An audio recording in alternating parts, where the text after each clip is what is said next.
He took an oath to defend the Constitution of the United States of America. By some, he's been called controversial. I'll keep my freedom, I'll keep my guns, try to keep my money and my religion too. Now keep in mind that some of my guests have been approached by Homeland Security or FBI saying, why are you going on the ClayDouglas show? My message to those guys, if they're listening this morning, is go get a cup of coffee. Maybe you'll learn something. We both took the same oath, to defend the Constitution against all enemies, foreign and domestic. I don't recall there being an expiration date on that. I'm going to keep my big VA, keep my friends the same, keep the government out of my business, and y'all can keep the change. He is the free American, ClayDouglas. We know what we need. We know who to blame. Catch the Free American Hour, weekdays at 7 a.m. Pacific, 10 a.m. Eastern. I'll keep the USA and y'all can keep the change. For the podcast and more details, visit www.freeamerican.com or catch the podcast by phone by calling 832-999-8621. Good morning, ladies and gentlemen. Welcome to another edition of the Free American Hour. I'm your host, ClayDouglas. My guest today is the president of the National Association of Rural Landowners, RonEwart. Ron, make sure, how do I pronounce your last name? Make sure. Well, it's really Ewart, but it is mispronounced by almost daily. In any event, it's Ewart. Ewart. Okay. All right. I will try to remember that. Okay. All right. And Ron, before the show started, I've got played a clip that's available on your website, and this show is linked under your name. The URL for the show, containing the show, is linked under your name, and under that we've got the link to your website, and the film that I played was on Agenda 21. Is this the 14-minute one? Yes, sir. Okay, that's a great disposition of Agenda 21 and how it affects everybody. And I don't think, I've been doing this for 25 years, so I published, over 15 years ago, I published the story about the Wildlands Project, how they are trying to move us out of the country, and we just want wild animals here. We don't want people here. They'll mess it up. And this agenda has continued. It became solidified in Agenda 21 at a UN conference. And this UN organization has thousands of people working for it, and what the UN is, in my opinion, according to the guests that I've just had on the last couple of days, what the UN is a communist organization, and the whole plan is for one world government. It's always been that plan, and this is the implementation of it, and it means they have turned our cities into ghettos, into detention centers, and these are the police state.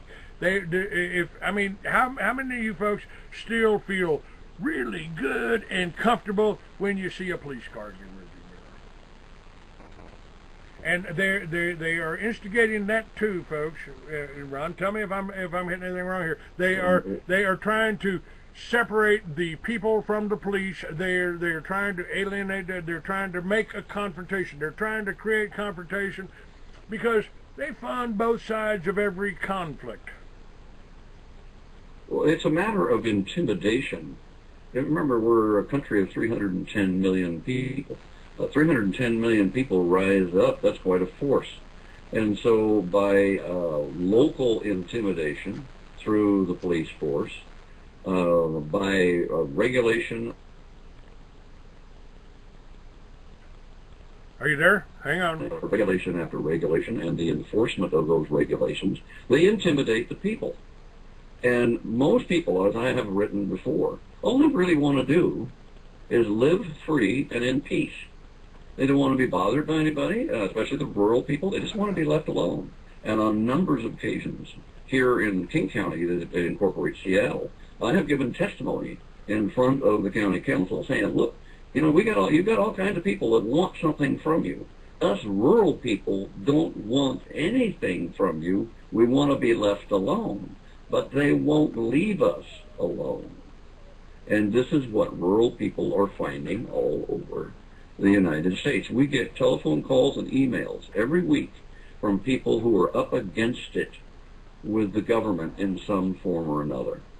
They're either taking their land under eminent domain so that they can give it to some developer, or the regulations have got them so tied up. They spent thousands, they spent their assets, they spent their savings, and some of them have actually lost their property in fighting off the government. And the government is all powerful, and people out there are intimidated by it. And the mindset to resist government hasn't really been triggered yet on a large enough scale. And then when I say resist, I'm not talking about open warfare or anything like that. I'm saying stand up at the public meetings, saying, hey, this is not right. This goes against everything we know about freedom in America. But when we were trying to get protests back during the time when our county was trying to pass a rural regulation that would absolutely restrict you, I might get 10 or 20 people that could come out for a protest. And now you can't hardly get anybody to come out.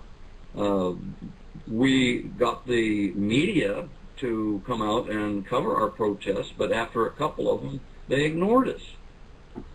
And so we kind of gave up. Well, you know, you're absolutely right. And I've told my audience for years the way they rule is by consensus. That means they call a meeting, they tell you, well, this is the problem, and this is our solution. And if you just sit there and keep your mouth shut, they do what they're planning on doing anyway. Whether it's Agenda 21. In my particular county, I had 5 acres out in the middle of nowhere, 30 miles away from the nearest town. And suddenly they were going to zone that area. And I said, wait a minute, zone? You want to? And I went to the county commissioners meeting, and I stood up and I said, I'd like to know what communist introduced this to the county. I'd like to know, because this is all this is. This is communist. You want to come here? You're in the city here. You want to come 30 miles out and tell me?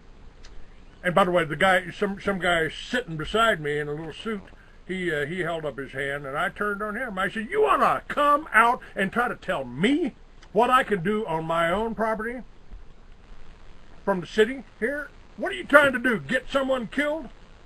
These people have been running these ranches for 100 years." You could thank the Supreme Court of the United States for that, because back in 1922, the Supreme Court issued a ruling that said the police powers of government included the right to zone. And from that zoning ruling in 1922, the police powers of land use regulation has grown and grown and grown. And with the advent of environmental protection, they have grown even more. We had a guy here locally in the adjoining county was cleaning out a ditch on his property. Cleaning out a ditch on his property. Can you imagine doing that? And some neighbor didn't like what he was doing, and so he called in and told the authorities that this guy was digging in a wetland. So the authorities came out, and no, he wasn't digging in a wetland. Well, the neighbor wouldn't give up, and so the authorities came out and said, yeah, you are digging in a wetland. As a matter of fact, we've just declared where you were digging a wetland. So they declared it after the fact. They then brought him into district court, made it a criminal offense, charged him with 5 counts of contempt of court because he had the audacity to defend himself in court, threw him in jail for 150 days. His brother got him out on a writ of habeas corpus for a $20,000 bond. While he's out on appeal, he's trying to defend his case of cleaning out a ditch on his wetland, and everywhere he turned, nobody was paying attention to him. The Superior Court wouldn't, the Appellate Court wouldn't, the Supreme Court of the state wouldn't, and finally he's just a few days away from going to jail for another 90 days for this lousy infraction, and he went to the governor of the state and asked for clemency. Now, you've got to steal a car 7 times before they'll throw you in jail. But in the Pierce County, Washington, if you dig in a wetland or do anything against the environment, they will throw the book at you. And the whole idea is to intimidate people, that they'll do it to this guy, and so the other guys will lay down and play dead. They know that the government means business if you violate the environment. And these kinds of stories, Clay, are going on all over the United States, and they especially are near urban centers, where the urban centers come up with the great idea of controlling the rural lands that surround them, and they pass these draconian regulations. And most of the people don't even know it because they don't go to the meetings or learn anything. They just want to be left alone. All of a sudden, they try to do something, and they're run afoul of the government, and it starts costing them real money, and sometimes it costs them jail time. You know, Ayn Rand had the perfect quote, Atlas Shrugged. The government has no power over honest citizens, so they have to make criminals out of us. Yeah. And that's exactly what they're doing with the taxes, with the regulations, and more regulations, and more regulations, and more. We've got the major employer in this country is the federal government, and probably the UN organizations account for a few more thousand. These people are nothing but parasites, like lawyers, basically.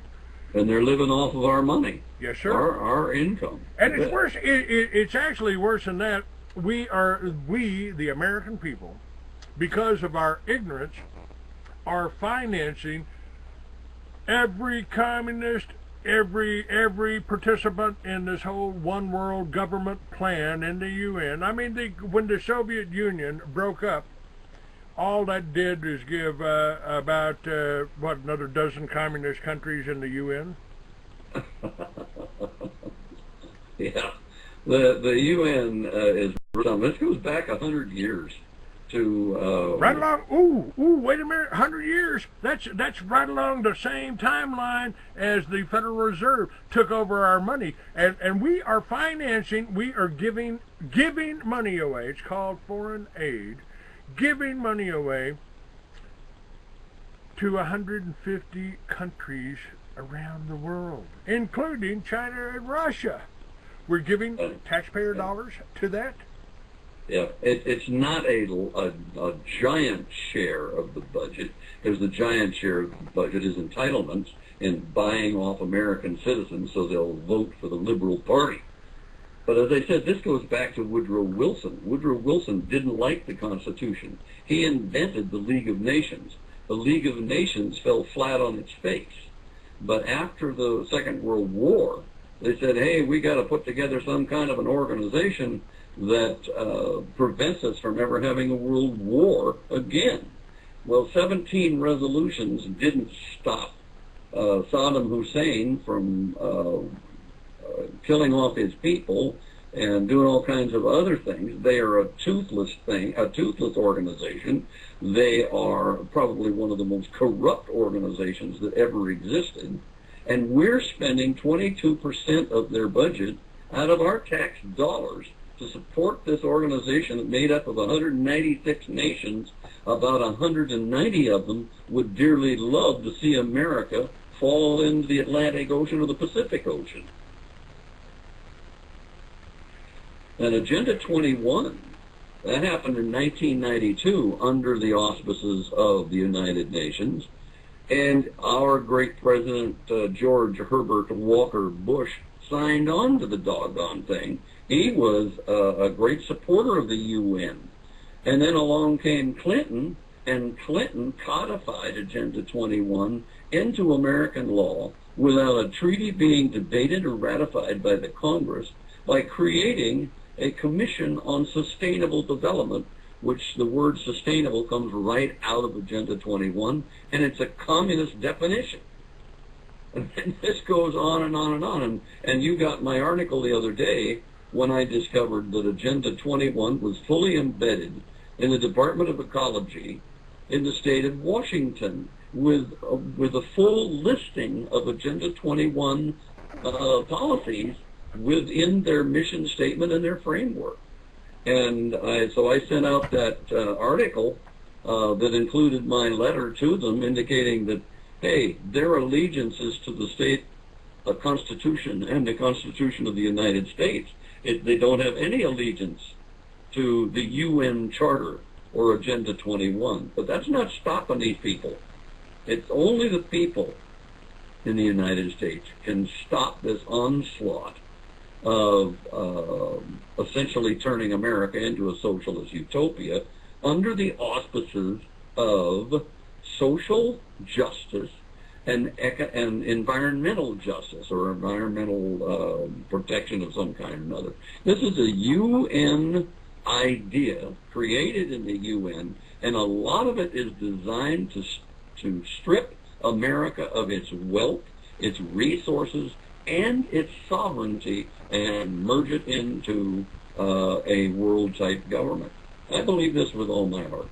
Well, you know, I started the Free American back in 1994, and I put on there that this plan for one world government is well documented and and verifiable by their own statements. You will have one world government, either by hook or crook. That came right out of the CFR. That's right. That's the Council of Foreign Relations. And I have opposed this right from 1994 when I started the militias around the country.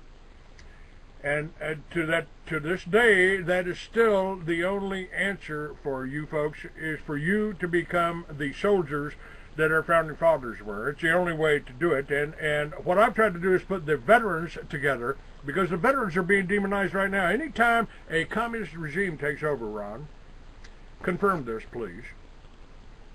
They go after three classes of people in order. They go after the farmers and ranchers first, because they don't want you being able to feed yourself. They go after the intelligentsia next. And third, they go after the veterans and police that might be loyal to the old regime.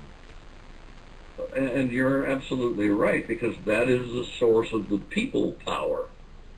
And the Nicholas Ceausescu in Romania took over as a communist dictator, I don't know, back in the 70s, 60s, somewhere in there.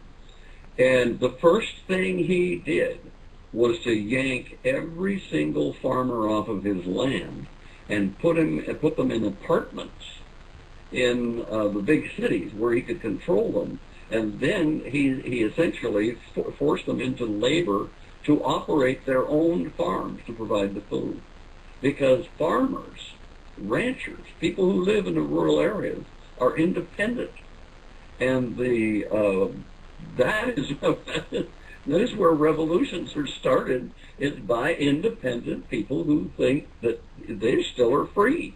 And by God, they're not going to take the BS coming from a government that is hell-bent on absolute tyranny. And again, this is not 1776, Clay. We can't win this battle by going to war. We have to win this battle with our intelligence and with the law. The law works if we allow it to. Well, part of this is that this has all been propagandized. This is what Hollywood and television has done for you folks. They've driven you off the farm. At the end of the last Depression, we survived that Depression because 34 to 45% of Americans lived and worked on farms. Today, the farmers and ranchers are telling me they can't get help. Nobody wants to live on a farm. Well, that's because they, as you say, they've been brainwashed. And also, there is a dedicated policy of driving people out of the rural areas into big cities. because people can be controlled in big cities. How you gonna get them back on the farm after they've seen L.A.? Well, how do you get me on the farm, really, after I've seen L.A.? That place is a den of iniquity. I mean, it's the police can't even control the crime there. And crime is, I just read a report that was done by some university trying to correlate crime and terrorism together. Crime occurs in large, high, dense areas, especially if they're full of poor people or disenfranchised people, because they turn to crime to survive. And so essentially by driving people into large urban centers, they force them into an area in which they are no longer safe. And let me tell you, when the food stops at coming to your local QFC or your Safeway or Albertsons or wherever it's going, and the shelves are empty, if you're in a big city, there are going to be roving gangs of armed people that are going to take what they want if you have it, and they'll take it by intimidation and by killing people. So big cities, if things go to hell, big cities will be the worst place to be in, because you will not be safe there. You know, and the police won't be able to stop it if it goes to hell. That after reporting on this whole trend for the New World Order, one world government of the bankers, by the bankers, and for the bankers. And by the way, the Federal Reserve, its charter ends in 2013. And I think that's why things are heating up right now this year. I think this may be the end of the world, but it could be the end of the world for the bankers if we get it together. The bankers have played a great deal into the socialist mindset, because as the governments borrowed money from the central bankers and the other bankers to fund this socialism, where they hand out all kinds of crap to people and give them all kinds of benefits, the bankers have been loaning them money. Well, now the governments have gone too far. They're essentially drowning in their own debt. And the bankers have always said, well, the government's a great place to loan money to, because the government has the power to tax, and therefore repayment of our loans is absolutely assured. Well, that has changed a great deal in the last 10 years as countries like Europe, within Europe and within the Eurozone, are beginning to fail because they handed out too much money to buy votes. So Greece is going down. It's going to be like dominoes. And Greece will go down, Spain will go down, Italy will go down, Portugal will go down, and the northern tier countries in the Eurozone won't be able to stop it. And the Eurozone will eventually collapse, and that will translate into the United States because they represent about 25% of our exports. So all of this is based on a false mindset, a false social what do they call it, philosophy, I guess, that says that government's role is to protect and support the people. But that has never been government's role. The only reason government wants that role is because it gives them power. It gives them absolute power. Because if you are getting a handout from government, and I'm not talking about those that truly need it. I'm definitely not talking about veterans who've sacrificed their bodies, their minds, and everything else in the defense of our country. But I'm talking about the freeloaders out there, and every time you put out a pig trough, the people will come, because it's easy. If you keep the pig trough full, then the more people will come, and pretty soon you have generations of people coming to the pig trough and not working for themselves. And you rob them of their personal pride. You rob them of their humanity by being essentially dangling at the pig trough. and I'm wandering around a little bit here, but where we're headed is because of a false social philosophy that has been extended throughout the world, and now it's coming home to roost. And all of this, the world government and all that sort of thing is kind of intertwined into all of it, because with essentially they're saying without a world government they can't control man's degradation of the environment and Mother Earth, and they've got to be controlled down to the nth degree. And it's a mess.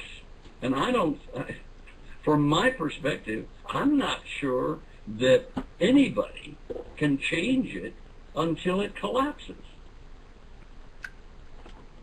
Well, hopefully the end of the world is the end of the bankers' world. Well, that would be worthwhile. And that could happen all over the nation here, all over the world. People are starting to rise up. Bankers are starting to go to jail, and it's happening now. But I want to talk in our second half hour. I really want to cover this.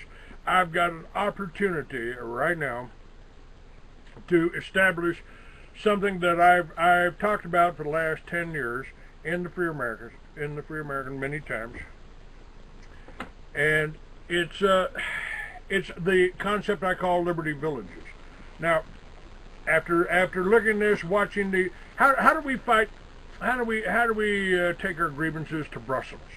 How do we, will they let you and I in the UN to talk to anybody? Did we vote for anybody in the UN? I don't think so. No. This is like Obama appointing czars, and in the 21st century, we've got some advantages here. The internet and the Skype and these radio shows and things allow us to communicate with a lot more people. You bet.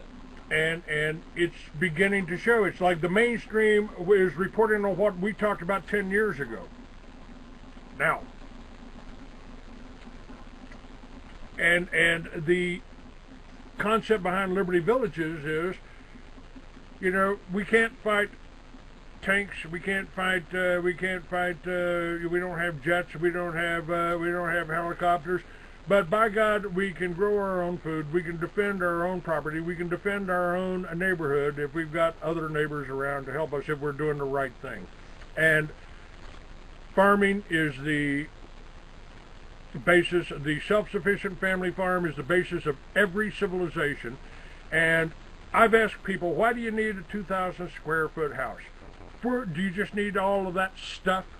Or could you exist in, smaller quarters and if you grow your own food and in a smaller house, you've got a solar generator on it, you can generate your own power, windmill on the roof. There's farms have done for hundreds of years, thousands of years. They've had windmills. They pumped their water and created their electricity with that. If we're providing our own electricity and growing our own food, and we can do this whole concept. You don't have to have a farm to do it. You could do it on your city block if you just got out and talked to your neighbors and said, how would you like to be self-sufficient here? We couldn't do it inside of a city because there's no land to do what you want to do. Oh, wait, you're wrong. Lady in New York, upstate New York, started a garden in her backyard and produces enough food for the whole neighborhood to she's actually making a living off it. But go ahead. If everybody she's got a big backyard, okay? Yes, sir. The zoning and the land use planning now is for increasing the density. When I was developing real estate, we were looking at 9, 10,000, 15,000, maybe 20,000 square foot lots. Now they're down to 3,000, 4,000 square foot lots. And there's no backyard. They put out